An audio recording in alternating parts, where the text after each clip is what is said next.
find they have excessive debt or governments have excessive debt that they can't service, the debt is written down to an amount that can be serviced. For example, when Mexico couldn't pay in the 1980s, the debt was written down. The U.S. government came up with Brady bonds, which was a way of writing down the debt. But now that looting is completely unleashed, the rule is that if the government can't pay, the Greek people have to pay.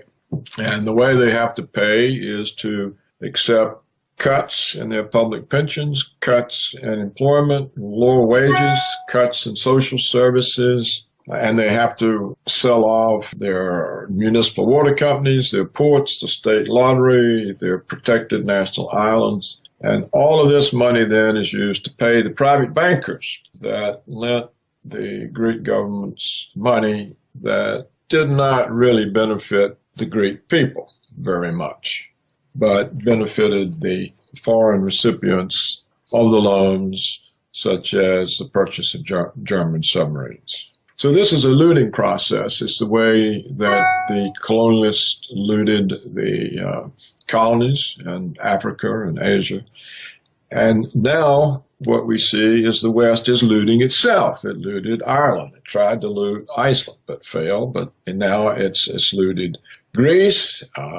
Italy and Spain are on the list. Portugal has been looted. And this all happens because the people accept it. And even when they protest, they don't go far enough. For example, when the Greek people elected barely by some very small amount, a government that promised to resist this looting, the Greek people didn't give that government enough of a vote that it had any real clout dealing with the European central banks, Germany, and the private banks. Furthermore, the polls showed that the Greek people wanted to remain in the EU and to retain the euro. Well, that then took all negotiating power away from the government they had elected, and so the government was powerless. So we have here a situation where the Greek people don't even understand what they have to do to save themselves and to be independent. They're so brainwashed into accepting EU domination, which means you have no national sovereignty. If you're a member of the EU and you use the euro, you have no national sovereignty. You have no financial independence. Let's tackle these issues. What do you make of the actions of the supposedly left-wing Syriza government in Greece, particularly its actions following the referendum of last July? Well, it's powerless, and it's powerless because of the Greek people. If they had elected that government with, say, 60-70% of the vote, it would have had a lot of clout dealing with Greece's creditors.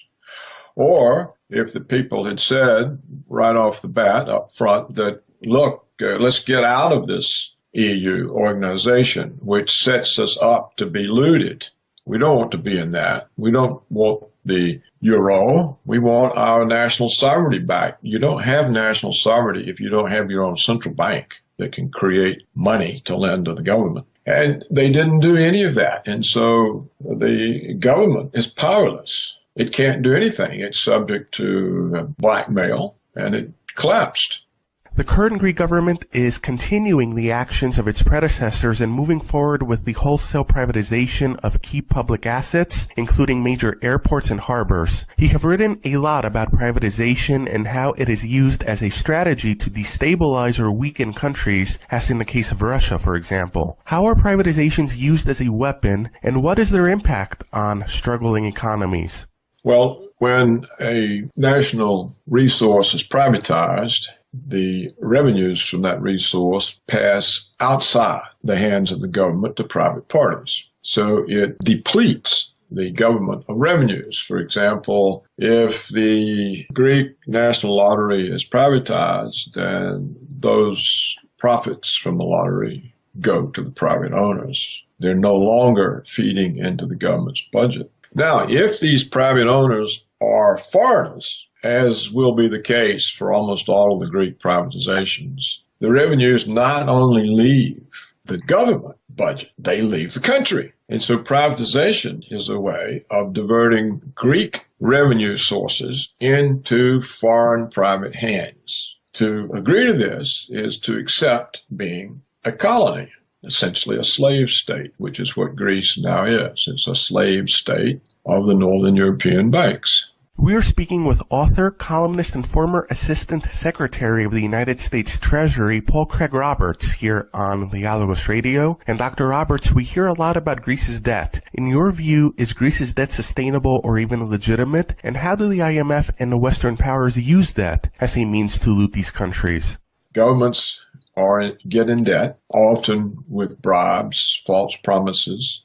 There's a very famous book by John Perkins titled Confessions of an Economic Hitman. And in this book, he describes the process as he was part of it. You take a development plan, for example, to a foreign government and say, look, let us lend you all this money and you can electrify the country. And this electrification will cause so much business activity that the taxes from the profits on this business activity will allow you to pay off the loan and to raise the living standard of the people and the economic development of the country. And these promises are always grossly overstated, and the purpose is to get the government in debt. And so the government falls for the development scheme, contracts the debt, and when the scheme doesn't succeed in servicing the debt, the private banks say, well, look, you owe us this money, you've got to pay it. And the government says, well, we really can't. And so along comes the International Monetary Fund and says to the government, look, we'll protect your credit rating by lending you the money to pay off the private banks. This is often described as aid, but of course it's not aid. It's simply the International Monetary Fund taking over the private debts and leaving the government indebted to the IMF. And then the IMF says, oh, well, now you have to have these austerity programs, such as the ones imposed on Greece, so that you can pay us back. And also, you will have to supplement these austerity programs by selling off your national assets. If it's oil, then it's oil. If it's copper, then it's copper, or whatever the country has passes into foreign hands, and therefore the revenue streams associated with those assets pass to foreigners, and it leaves the country more impoverished. And often they still can't pay the debt. And part of the deal is, well, you have to accept American military bases. You have to vote with us in the UN. All sorts of political conditions are also put on the loan. And all of it is done in the name of protecting the country's credit rating so that it can continue to borrow. Well, of course, it can't borrow anyhow. It's already over its head in debt. And yet government after government continues to fall for this or are bribed into it. And as John Perkins points out in his book, Confessions of an Economic Hitman, if it so happens that a government has a leader that can't be bought off with bribes, Washington overthrows them or assassinates him. And it's entirely possible that the Greek government faced this type of threat. You mentioned your belief that Greece, and in particular the Greek people, should demand an exit from the Eurozone and the European Union. In your view, would Greece have any chance of recovery remaining within the framework of the Eurozone and the European Union, as the Greek government and economists like Yannis Varoufakis have insisted? By remaining in the EU and using the euro, there is no prospect whatsoever of Greece recovering.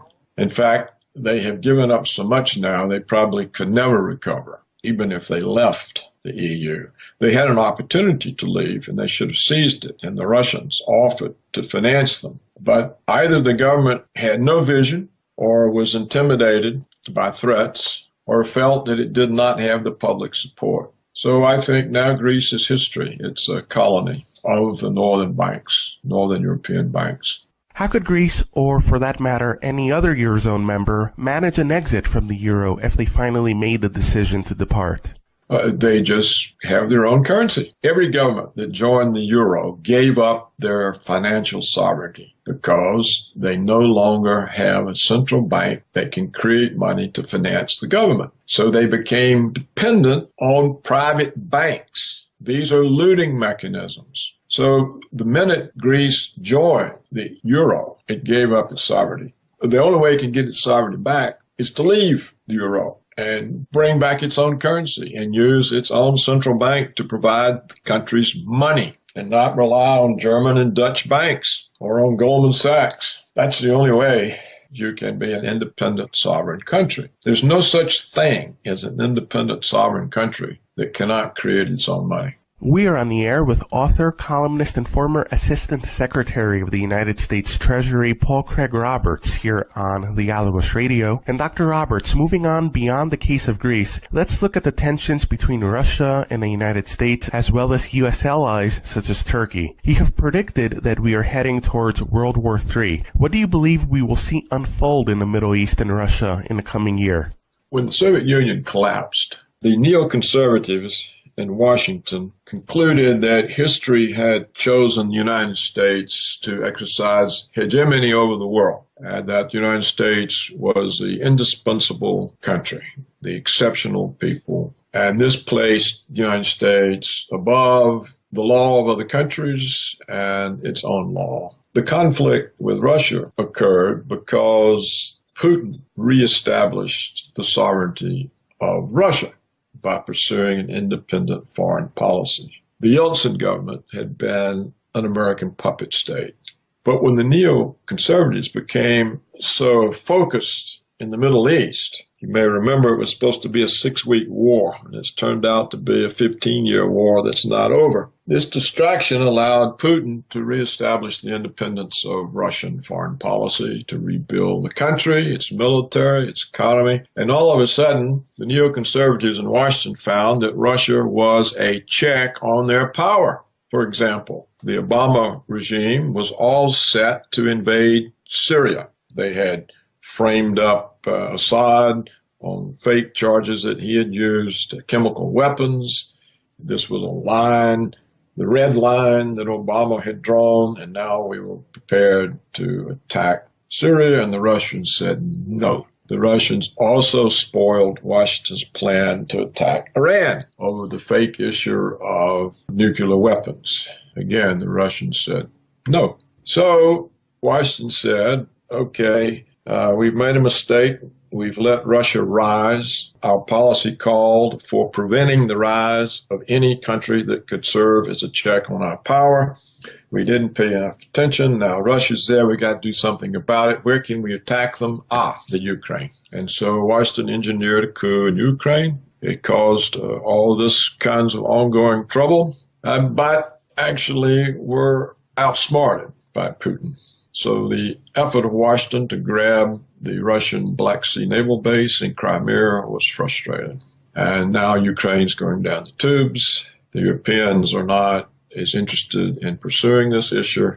This allowed Putin to go into Syria because the Russians are afraid that if the Islamic State of Iraq and Syria is established, all of this conflict will be exported into Muslim territories of the Russian Federation and will be used to destabilize Russia. So the Russian government made a decision that they would go into Syria, invited, of course, by the government legally, and dispose of ISIS before this Islamic State could be established and start exporting the troubles into Russia. This caught Washington off guard. The government in Washington is now split. Some people are saying, look, we pushed this too far. Others are saying, this is a chance to start a conflict with Russia. Can we just send enough troops there? We can engineer a conflict with the Russian forces and start a war. Well, which group will prevail remains to be seen. I can't predict that. The neoconservatives want war, but the older foreign policy establishment has been somewhat rejuvenated by the massive failures of the neoconservatives.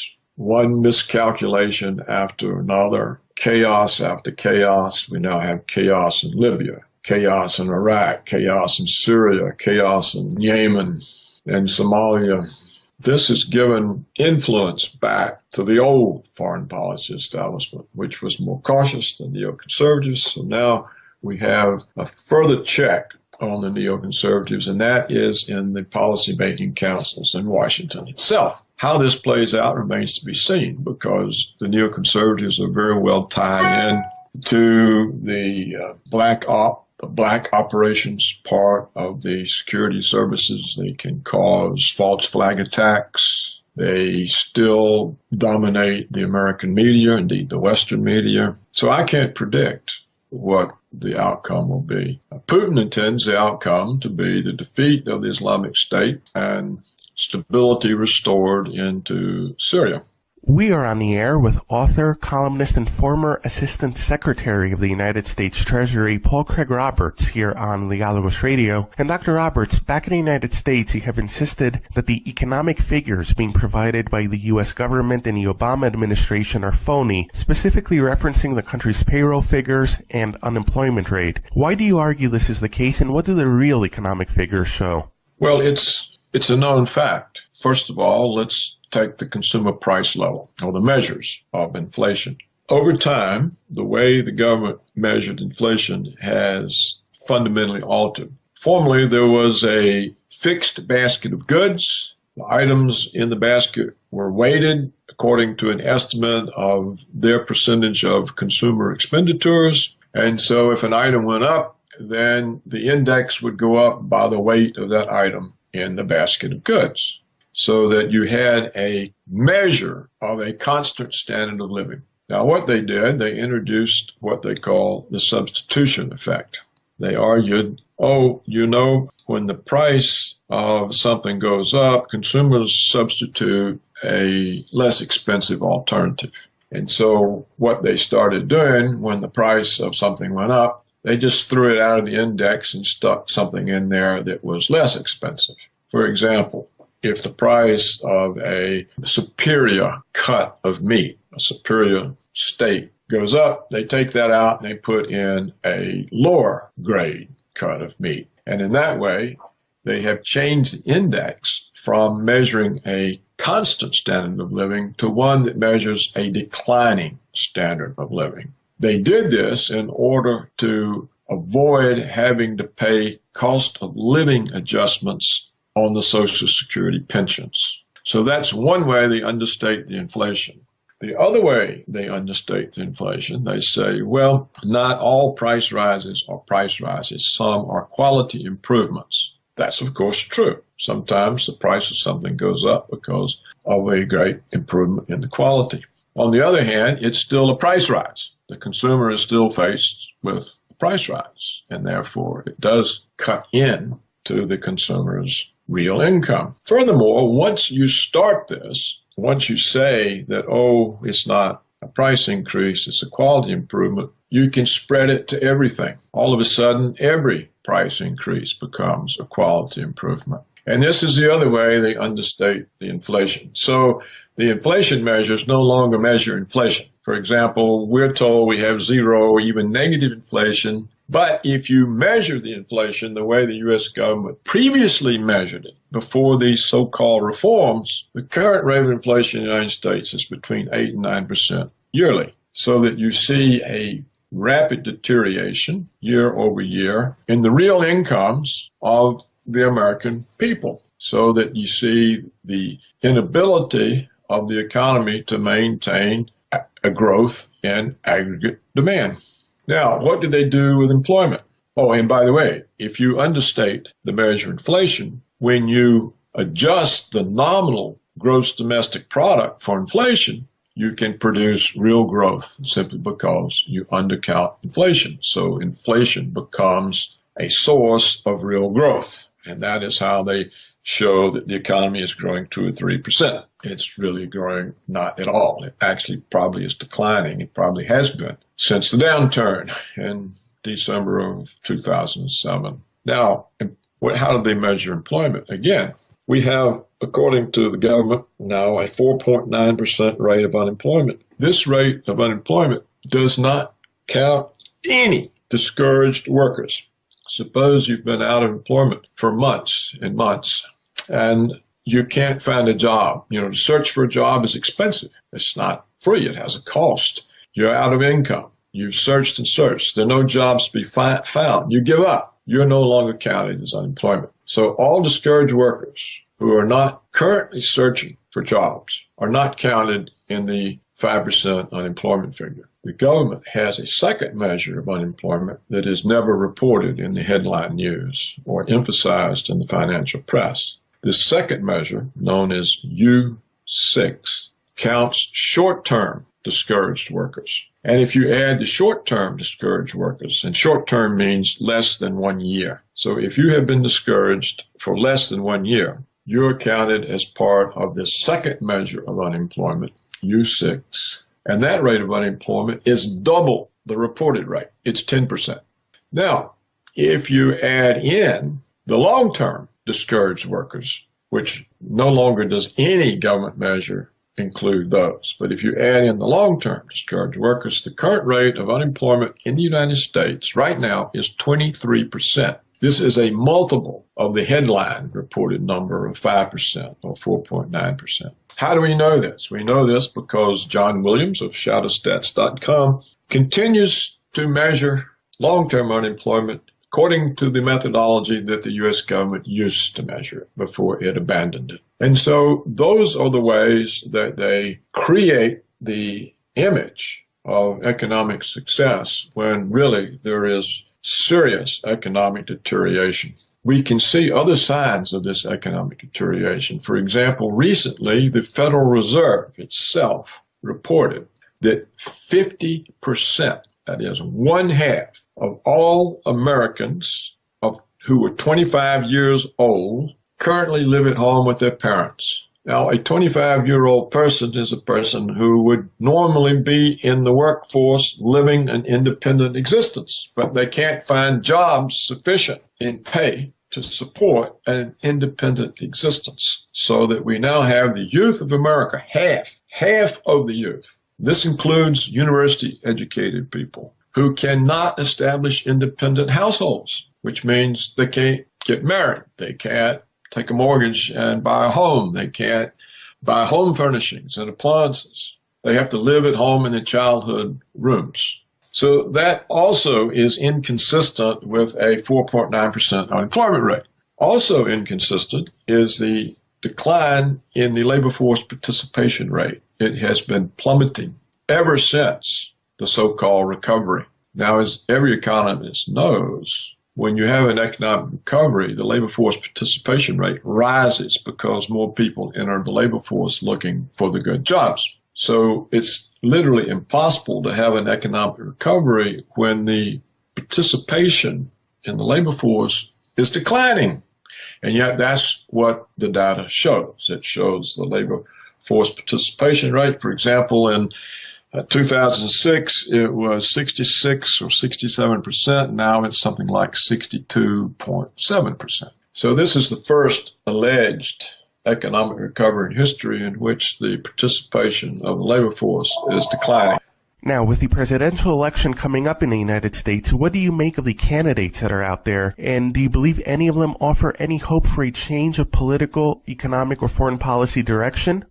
No, not really. Two of the candidates have the possible potential of that. For example, this Bernie Sanders, the Democrat, he's different. He's not exactly a member of the establishment. I think he realizes there are a lot of problems, and I think he's more inclined to represent the people than the powerful economic interest groups. On the Republican side, this character, Donald Trump, is also very different. He's not a member of the political establishment either. And people like him because when he says outrageous things, he doesn't apologize. He comes across as strong and forceful and against Washington. And so he's popular. Now, I don't think either can be elected because the establishments would not accept them. So you will have the Democratic establishment conspiring against Bernie Sanders, and you will have the Republicans conspiring against Trump. And they will use the media against them and all kinds of other dirty tricks. So it would be very difficult for the people to put in office someone that the establishments of the two political parties don't want. Even if they were to be elected, I don't think they could change anything. And the reason is that neither is a product of a movement. There's not a movement behind Trump or a movement behind Bernie Sanders. There's not a body of people that either knows to draw on to staff the government to bring about the change. If, for example, Trump represented a movement that had been going on for years and he was aware of policy and he knew what needed to be done and he knew the people that he could appoint that would do that, and he was able to get the Senate to confirm them in office, then you could have some change. And the same for Sanders. If he had a movement behind him, knew who he could trust to implement the policies, but neither of them have this. And so when they get there, who do they appoint? I mean, the government is not run by presidents. It's run by several hundred assistant secretaries. And they have nominal bosses called cabinet secretaries. Who are these people? Where would they come from? Trump doesn't know. Bernie Sanders doesn't know. And so they would be staffed up with the usual Washington crowd. And when you get elected, you're excited and you want to get going and you've got to get all these appointees through the Senate. So you end up having to appoint the people the Senate's going to confirm. Otherwise, you never have a government. So unless the revolution also changed the Senate such that they would say, yes, let's appoint these people who will bring change and undermine all of our relationships with the power structure, the people who give the political contributions that keep us in office. Let's wreck all that and appoint somebody who's going to make change. That's not going to happen. And so as far as I'm concerned, it's impossible for democracy in the United States to bring any change because there's really not any democracy. There's an oligarchy. The United States is governed by Wall Street and the big banks, by the military security complex, the Pentagon, the intelligence agencies, the deep state, the black ops part, by the Israel lobby, by the extractive industries, which is oil, timber, mining, and by agribusiness. These are the powerful interest groups that provide the campaign contributions that elect the House, the Senate, and the President. Recently, scholars produced a study in which they concluded that the American people had zero input into the policies of the United States government. And that is actually the fact. So for change to come to United States politics, I think it will come from failure and collapse. It will come from outside the system. It'll come from the system's failures, from a deep and long-lasting depression, from a massive military defeat or a massive foreign policy failure that cannot be disguised, such as the neoconservatives may be creating for themselves with the conflict that they are trying to bring to Russia and China. The United States is not a match for an alliance between Russia and China. So this is a conflict that could cause the type of failure in Washington that would bring change. And an economic collapse can cause the sort of failure that would bring change in Washington. But it's not going to happen from domestic politics or from the rise of an indigenous leader. First of all, the deep state wouldn't permit the rise of such a leader. He would simply be assassinated, and they would blame some kook. Well, Dr. Roberts, thank you very much for joining us today on the Dialogos Radio and the Dialogos interview series and for sharing your insights and analysis with us today. Yes, well, thank you for your interest.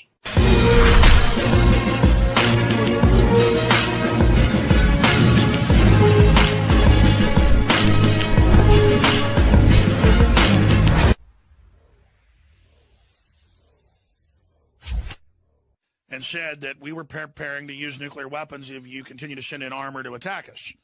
Cracks in Washington's empire, Washington's EU vassals might be finding their backbone. Roberts reported on this on the 18th. A day later, it was in AP, Reuters, everywhere, basically the same headline, that a whole bunch of countries, Switzerland, Luxembourg, South Korea, Japan, Australia, and others, joined and also Britain, Germany, France, and Italy, to get into the Chinese-led Asian Investment Bank. But some of the elite over here are investing as well.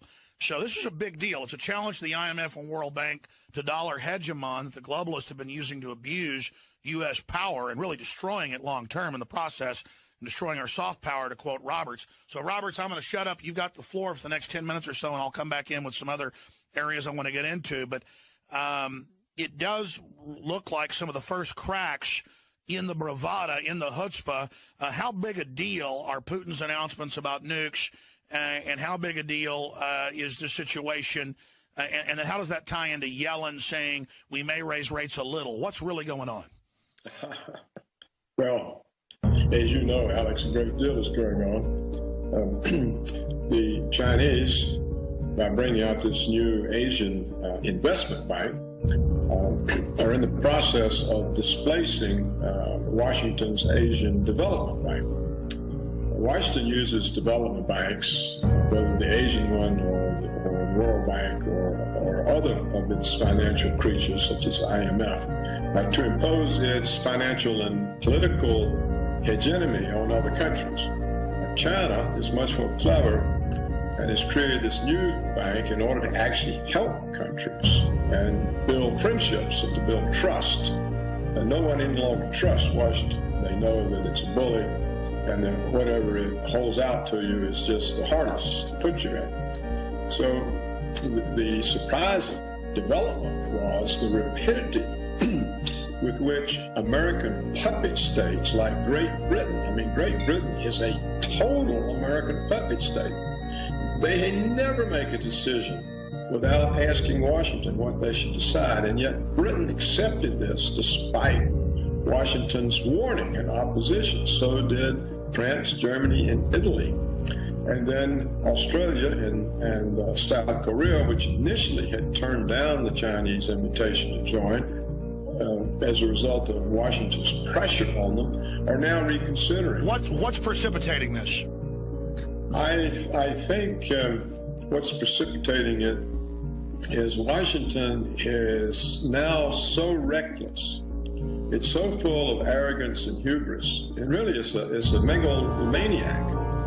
And the world is beginning to realize that they're under threat of destruction by the incessant lies coming out of Washington about war, particularly with regard to Russia and to China. These incessant lies about Russian invasions of Ukraine, about a pending Russian invasion of the Baltics and Poland. And they realize that Washington is so out of control in its own mind that its power is slipping, that it's going to drive the whole world into a war in order to try to prevent the rise of Russia and China. And so they're showing a move away from this control. They're trying to show that the empire's alliances are shaky and that Washington needs to pull in its horns and back off. I think that's really what's going on. In addition, the financial interest in those countries have to be disturbed by the massive creation of money and debt in the United States. You know, the money and debt in the last 6 or 7 years has grown many multiples times greater than the gross domestic product that has to support that money and debt. And so the whole notion of Washington as some sort of a financial safe house is diminishing. When you look at China, is really the only country in the world that has massive independent reserves. It's the soundest financial system there is. And so I think they're saying, hey, look, we better remember that we can go down with the Americans if we don't make some sort of hedge against our American debt. And those hedges can expand quickly. Putin's now called for a Eurasian currency union as well. So this saber-rattling is forcing people out of very compliant stance they were in just 6 years ago into a obstinate stance. You summed it up very well, Alex. It's exactly what's happening. What's wrong with Washington? Because it's now national news. Roger Report picked it up. Official Army document, it's public, says they list conservative areas, libertarian areas of California, Texas, and Utah as areas they think might have an uprising, and they're having a joint forces command training to take on domestic groups. And they list Texas as an enemy hostile. I mean, this is reaching Twilight Zone proportions. Who in the world would train the Pentagon and then publicly put out? I mean, we know the Pentagon had plans to invade Canada, but that doesn't mean they're going to do it. But they're actually training in huge military operations coming up this summer to basically invade Texas. You mean in the event of instability? Yes. I mean, collapse and some sort of, yeah. Well, we'll find out how tough Texans are. You know, Texas is a big place, kind of like Afghanistan. And if after 14 years, Washington couldn't defeat a few thousand lightly armed Taliban, it's not likely to defeat the Texans. But we'll see what happens. Clearly, as you say, Washington is insane. They're unstable. They're mentally unstable. They're not just psychopaths. Well, clearly they're insane, drawing up war plans on Texas. And Utah. So Yeah. Look, what does, for example, what does Utah Senator Orrin Hatch think about this? There's never anything out of any of them. War plans against his home state. What do the Texas senators think? What does George W. Bush think? There he is sitting in Texas. And Washington is drawing up plans to invade Texas. Will he be a victim too? Well, remember 3 years ago when the legislature passed in the House unanimously that they would indict people for groping at the TSA, and then before it passed the Senate, it was in the AP, they said, we'll put F-16s in and embargo aircraft. The immediate response was the same thing that started the Civil War, a blockade. That shows the hubris. You used to be in Washington at the highest levels. How has it changed since you were at the highest levels? It's a different country, Alex. It's a different country. It's nothing like what it was like when I was there. I mean, not that it was any kind of idealistic place. There was a lot of corruption and cowardice and scheming and illegality and immorality. But compared to what it is now, it was like heaven. There's no... What was Ronald Reagan like, who you knew, I guess, pretty good from what I've read, and he credited you for Reaganomics. What was he like versus what we have now? Well, he never would have done any of this stuff. He respected the Oval Office. He respected the Constitution. The kind of bad things he got roped into doing was part of forcing the Soviets to negotiate the end of the Cold War. For example, Grenada, Nicaragua. The neocons in the government, before he fired them, told him that you can't let there be a left-wing takeover in the Caribbean or in Central America because it will encourage the Soviets. And you'll never get them to negotiate the end of the Cold War. Well, that was his main goal, to end the Cold War and to cure the stagflation. And he said you had to first fix the economy so he would have the resources with which to threaten the Russians and drive them to negotiate.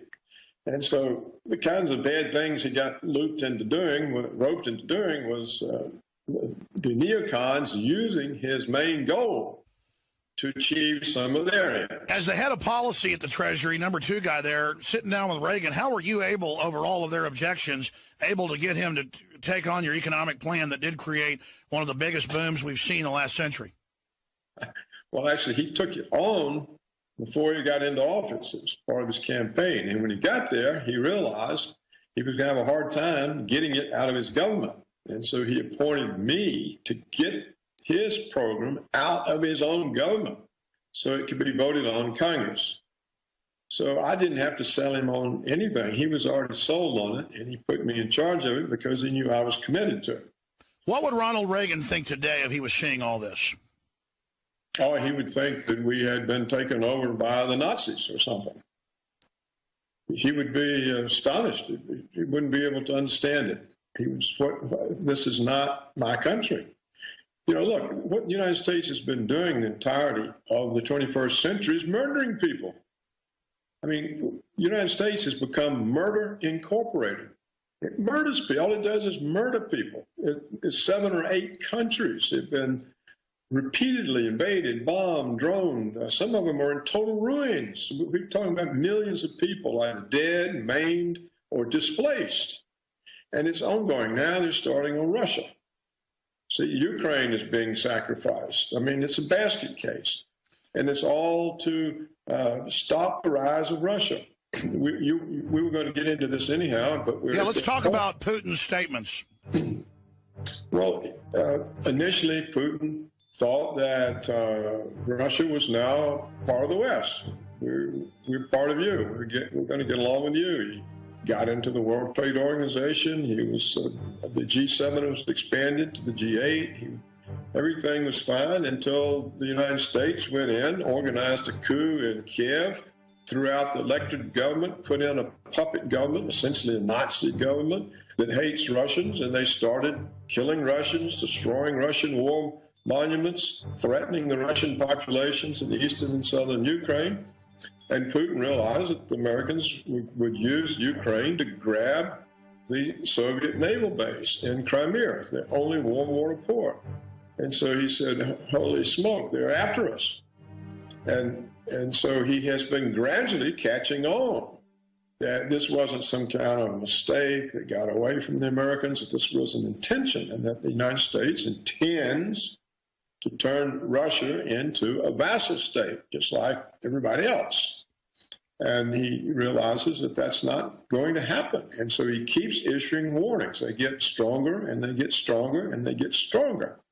And he's relying, I think perhaps mistakenly, but maybe not, he's relying on the main European powers, such as Germany and France, to realize that their populations, their life, their existence is being threatened by Washington by pushing them into a conflict situation with Russia. And so he's relying on the French and the Germans to simply leave NATO or put their foot down or start blocking the American aggression against Russia. It's very difficult for Washington to carry this on without the complicity of Europe. Well, the Germans lost 21 million people in World War II. That was just 65, 70 years ago. The Russians lost that same amount. You'd think it'd be fresh in their minds not to have a war with Russia. Well, I think it is. I think that's not what... I mean, a few of their crazy generals, but other than that, the population is totally against this, you know, and many of the members of the German parliament, the former chancellors and political leaders have all come out telling Merkel, you really got to stop being Washington's puppet. We can't take these kinds of risks. It's not in the interest of Germany or Europe. You think they're blackmailing Merkel? Oh, sure. Of course they are. But there's no, you know, would you let somebody blackmail you if the consequence was going to be the destruction of life on Earth? No. No. And I think that she's just slow on the uptake. She's not, you know, it's not like she's some kind of genius. And so many people are inculcated into the American myth that we're the white hats and the salt of the earth and the exceptional and the indispensable and the good guys and blah, blah, blah. It takes them a while to see the reality. And we did see that Merkel and Hollande went to Russia to negotiate with Putin an end of the Ukraine crisis. And they did that over Washington's objection. And you see every day that Washington is doing everything it possibly can. But you're saying overall things are going in a little bit better direction now. Correct me if I'm wrong. When we come back from break in the final segment. Then I want to ask you about the latest policy announcements out of the Federal Reserve on interest rates and just your brief take on the current climate in the economy. Dr. Paul Craig Roberts, paulcraigroberts.org. This is an amazing website. Stay with us. paulcraigroberts.org, Infowars.com, PrisonPlanet.com. I can just tell you, not being dramatic, there's a lot of stuff being done behind the scenes to mess with us, to shut us down. It's only intensifying our efforts. Thanks to your prayers and support out there. They really mess with a lot of folks. You need to understand, we really do have a tyranny. But you can't be scared of it and then think that cowering will make it all go away. Getting in its face will bring it down. And a lot of people in government are upset about what's happening. We had William Binney here in studio the other day, former technical director of the NSA. He says most people he talks to in government are totally freaked out and awake. So I don't see how long this can go. Dr. Roberts, finishing up on the state of the economy, the Federal Reserve's announcements, and just your gut feeling about, are things starting to turn a little bit, or are we still in really bad trouble? We're in really bad trouble. But first, Alex, let me finish up our prior conversation. Yes. I don't want to leave it on an optimistic foot. What's happening right now is the United States is busy at work causing either coups or color revolutions in Armenia, Kyrgyzstan, and Uzbekistan. So, and they're renewing the conflict in Ukraine. Washington is doing everything it can to destroy the agreement that was achieved in Minsk. So soon Russia is going to have 4 Ukraines. They're going to have it back in Ukraine, and they're going to have it in 3 countries along their underbelly border with Asia. We recently, Victoria Nuland was sent to Armenia to put in motion the color revolution there. They have pulled out of retirement a notorious color revolution agent and sent him to Kyrgyzstan to destabilize that country.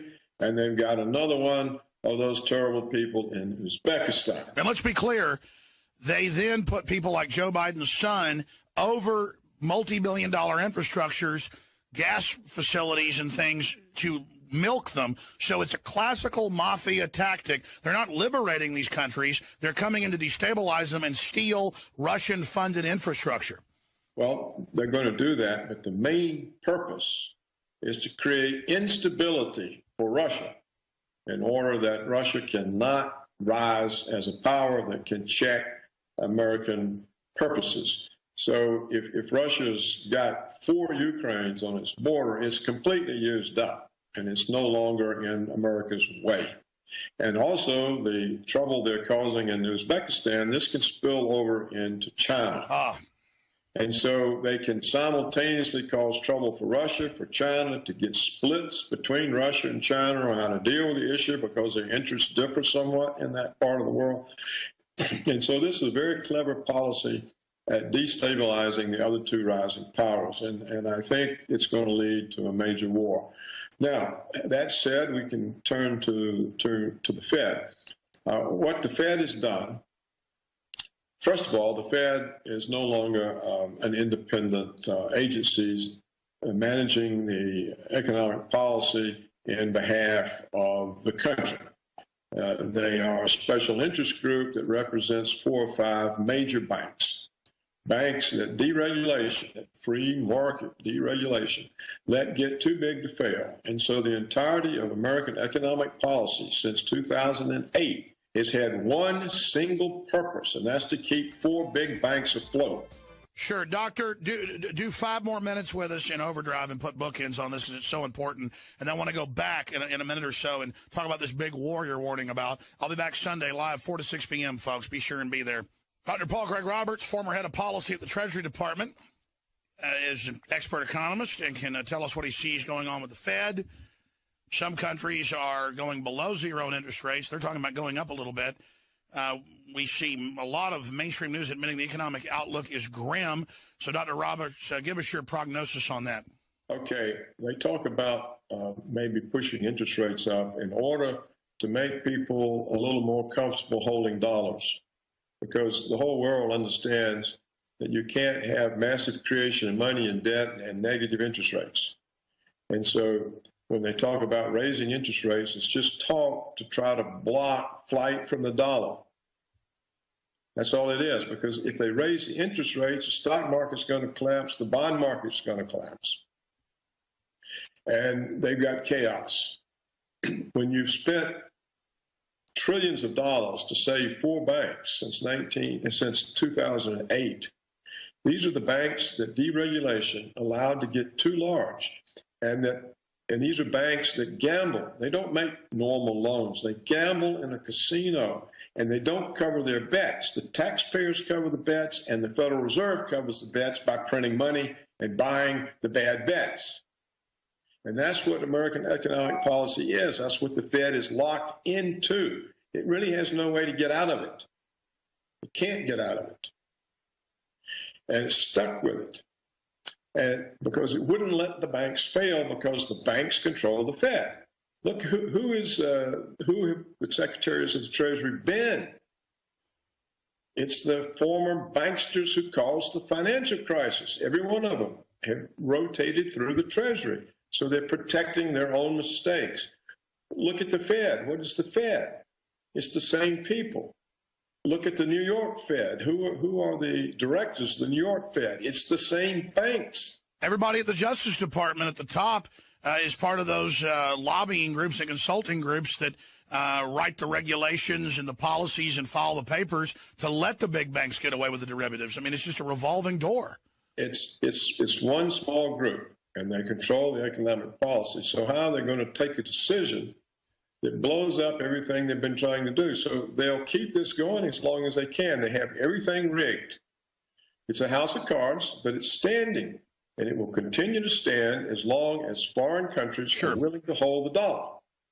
What does it signify that even the Guardian reports that a lot of these big banker heads, billionaires, are building secret airstrips and redoubts in New Zealand and in the Ozarks, and that they're scared getting bodyguards?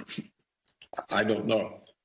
I mean, I don't know what it means. But what we do know is the country does not have an economic policy that serves the country or serves business or serves economic growth. You see, they tell you that the Fed's policy is designed to encourage the economy, but we don't see a recovery. Sure. There's no recovery. They make one up, but there's not, because they don't count the unemployed people. It's amazing. It's just insanity. And the minute we have left, I don't know how these 4 or 5 mega banks think they're going to survive a nuclear war with Russia, but maybe they're so arrogant they think that they're immune from that. You're a member of the EU and you use the euro, you have no national sovereignty. You have no financial independence. Let's tackle these issues. What do you make of the actions of the supposedly left-wing Syriza government in Greece, particularly its actions following the referendum of last July? Well, it's powerless, and it's powerless because of the Greek people. If they had elected that government with, say, 60, 70% of the vote, it would have had a lot of clout dealing with Greece's creditors. Or if the people had said right off the bat up front that, look, let's get out of this EU organization, which sets us up to be looted. We don't want to be in that. We don't want the euro. We want our national sovereignty back. You don't have national sovereignty if you don't have your own central bank that can create money to lend to the government. And they didn't do any of that. And so the government is powerless. It can't do anything. It's subject to blackmail, and it collapsed. The current Greek government is continuing the actions of its predecessors and moving forward with the wholesale privatization of key public assets, including major airports and harbors. You have written a lot about privatization and how it is used as a strategy to destabilize or weaken countries, as in the case of Russia, for example. How are privatizations used as a weapon, and what is their impact on struggling economies? Well, when a national resource is privatized, the revenues from that resource pass outside the hands of the government to private parties. So it depletes the government of revenues. For example, if the Greek National Lottery is privatized, then those profits from the lottery go to the private owners. They're no longer feeding into the government's budget. Now, if these private owners are foreigners, as will be the case for almost all of the Greek privatizations, the revenues not only leave the government budget, they leave the country. And so privatization is a way of diverting Greek revenue sources into foreign private hands. To agree to this is to accept being a colony, essentially a slave state, which is what Greece now is. It's a slave state of the Northern European banks. We are speaking with author, columnist, and former Assistant Secretary of the United States Treasury, Paul Craig Roberts, here on Dialogos Radio. And Dr. Roberts, we hear a lot about Greece's debt. In your view, is Greece's debt sustainable or even legitimate? Country, the exceptional people. And this placed the United States above the law of other countries and its own law. The conflict with Russia occurred because Putin reestablished the sovereignty of Russia. by pursuing an independent foreign policy. The Yeltsin government had been an American puppet state. But when the neoconservatives became so focused in the Middle East, you may remember it was supposed to be a 6-week war, and it's turned out to be a 15-year war that's not over. This distraction allowed Putin to reestablish the independence of Russian foreign policy, to rebuild the country, its military, its economy, and all of a sudden, the neoconservatives in Washington found that Russia was a check on their power. For example, the Obama regime was all set to invade Syria. They had framed up Assad on fake charges that he had used chemical weapons.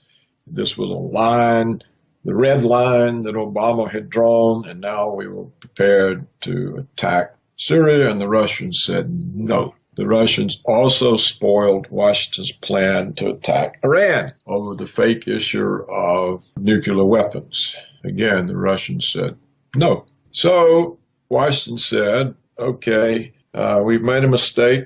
We've let Russia rise. Our policy called for preventing the rise of any country that could serve as a check on our power. We didn't pay enough attention. Now Russia's there. We got to do something about it. Where can we attack them? The Ukraine. And so Washington engineered a coup in Ukraine. It caused all this kinds of ongoing trouble, but actually were outsmarted by Putin. So the effort of Washington to grab the Russian Black Sea naval base in Crimea was frustrated. And now Ukraine's going down the tubes. The Europeans are not as interested in pursuing this issue. This allowed Putin to go into Syria because the Russians are afraid that if the Islamic State of Iraq and Syria is established, all of this conflict will be exported into Muslim territories of the Russian Federation and will be used to destabilize Russia. So the Russian government made a decision that they would go into Syria, invited, of course, by the government legally, and dispose of ISIS before this Islamic State could be established and start exporting the troubles into Russia. This caught Washington off guard. The government in Washington. And how do the IMF and the Western powers use that as a means to loot these countries? Governments get in debt, often with bribes, false promises. There's a very famous book by John Perkins titled Confessions of an Economic Hitman. And in this book, he describes the process as he was part of it. You take a development plan, for example, to a foreign government and say, look, let us lend you all this money and you can electrify the country. And this electrification will cause so much business activity that the taxes from the profits on this business activity will allow you to pay off the loan and to raise the living standard of the people and the economic development of the country. And these promises are always grossly overstated, and the purpose is to get the government in debt. And so the government falls for the development scheme, contracts the debt, and when the scheme doesn't succeed in servicing the debt, the private banks say, well, look, you owe us this money, you've got to pay it. And the government says, well, we really can't. And so along comes the International Monetary Fund and says to the government, look, we'll protect your credit rating by lending you the money to pay off the private banks. This is often described as aid, but of course it's not aid. It's simply the International Monetary Fund taking over the private debts and leaving the government indebted to the IMF. And then the IMF says, oh, well, now you have to have these austerity programs, such as the ones imposed on Greece, so that you can pay us back. And also, you will have to supplement these austerity programs by selling off your national assets. If it's oil, then it's oil. If it's copper, then it's copper, or whatever the country has passes into foreign hands, and therefore the revenue streams associated with those assets pass to foreigners, and it leaves the country more impoverished. And often they still can't pay the debt. And part of the deal is, well, you have to accept American military bases. You have to vote with us in the UN. All sorts of political conditions are also put on the loan. And all of it is done in the name of protecting the country's credit rating so that it can continue to borrow. Well, of course, it can't borrow anyhow. It's already over its head in debt. And yet government after government continues to fall for this or are bribed into it. And as John Perkins points out in his book, The Confessions of Find they have excessive debt, or governments have excessive debt that they can't service, the debt is written down to an amount that can be serviced. For example, when Mexico couldn't pay in the 1980s, the debt was written down. The U.S. government came up with Brady bonds, which was a way of writing down the debt. But now that looting is completely unleashed, the rule is that if the government can't pay, the Greek people have to pay. And the way they have to pay is to accept cuts in their public pensions, cuts in employment, lower wages, cuts in social services, and they have to sell off their municipal water companies, their ports, the state lottery, their protected national islands. And all of this money then is used to pay the private bankers that lent the Greek government's money that did not really benefit the Greek people very much, but benefited the foreign recipients of the loans, such as the purchase of German submarines. So this is a looting process. It's the way that the colonialists looted the colonies in Africa and Asia. And now what we see is the West is looting itself. It looted Ireland. It tried to loot Iceland, but failed. And now it's looted Greece. Italy and Spain are on the list. Portugal has been looted. And this all happens because the people accept it. And even when they protest, they don't go far enough. For example, when the Greek people elected barely by some very small amount, a government that promised to resist this looting, the Greek people didn't give that government enough of a vote that it had any real clout dealing with the European central banks, Germany, and the private banks.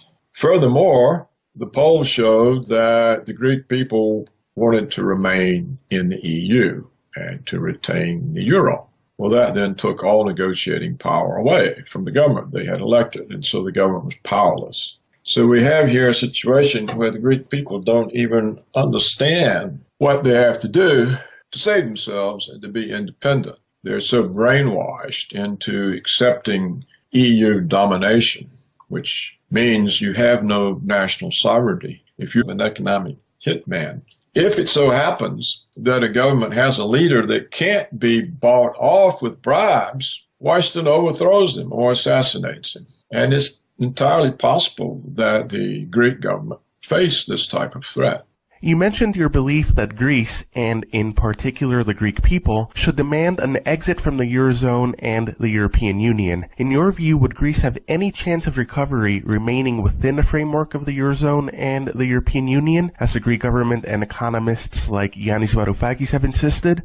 By remaining in the EU and using the euro, there is no prospect whatsoever of Greece recovering. In fact, they have given up so much now, they probably could never recover, even if they left the EU. They had an opportunity to leave, and they should have seized it, and the Russians offered to finance them. But either the government had no vision, or was intimidated by threats, or felt that it did not have the public support. So I think now Greece is history. It's a colony of the northern banks, northern European banks. How could Greece, or for that matter, any other Eurozone member, manage an exit from the euro if they finally made the decision to depart? They just have their own currency. Every government that joined the euro gave up their financial sovereignty because they no longer have a central bank that can create money to finance the government. So they became dependent on private banks. These are looting mechanisms. So the minute Greece joined the euro, it gave up its sovereignty. The only way it can get its sovereignty back is to leave the euro. and bring back its own currency and use its own central bank to provide the country's money and not rely on German and Dutch banks or on Goldman Sachs. That's the only way you can be an independent sovereign country. There's no such thing as an independent sovereign country that cannot create its own money. We are on the air with author, columnist, and former Assistant Secretary of the United States Treasury, Paul Craig Roberts, here on Dialogos Radio. And Dr. Roberts, moving on beyond the case of Greece, let's look at the tensions between Russia and the United States, as well as U.S. allies such as Turkey. You have predicted that we are heading towards World War III. What do you believe we will see unfold in the Middle East and Russia in the coming year?